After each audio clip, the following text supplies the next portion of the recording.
Hello everyone, back to my new blog. তো আজকে আমি চলে আসলাম একটা নতুন রেসিপি নিয়ে, আলুর পরোটা। তো এই ঠান্ডায় কার না ভালো লাগে আলুর পরোটা গরম গরম খেতে। তো আমি সেটাই রেসিপি আজকে দেখাবো তোমাদেরকে। তো প্রথমত আলু ধুয়ে আমি এখানে কুকারে সিদ্ধ করতে দিয়ে দিয়েছি।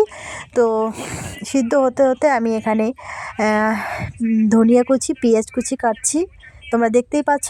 তো এই ঠান্ডায় আমি আজকে আলুর পরোটা কীভাবে বানাই সেটাই তোমাদের সঙ্গে শেয়ার করব, তোমরা দেখতে থাকো।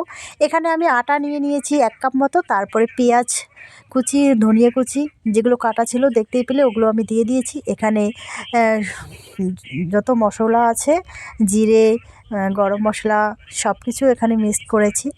তারপর মরিচের গুঁড়া মানে অল্প অল্প করে দিয়েছি, স্বাদ মতো লবণ দিয়েছি।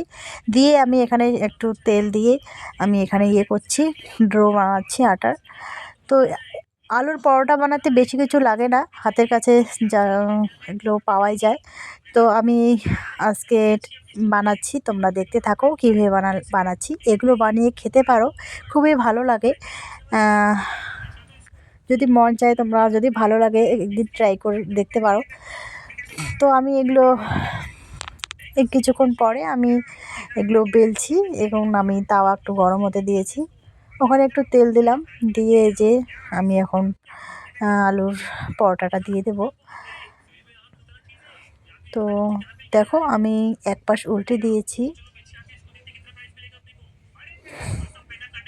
আর এক পাশ হতে থাক। তো এক পাশ উল্টানোর পরেই দেখো কত সুন্দর কালার এসেছে।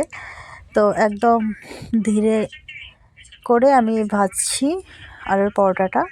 তো এরকম করে যদি কোনো দিন ভেজে খাও, ভালো লাগবে, আশা করি ভালো লাগবে। তো আমার ভাজা হয়ে গেছে। পুরো ভিডিওটা আমি দেখাতে পারলাম না, কারণ আমার ক্যামেরা ধরার মতো কেউ ছিল না। তো এক হাতে আমি, এক হাতে আমার ক্যামেরা ছিল।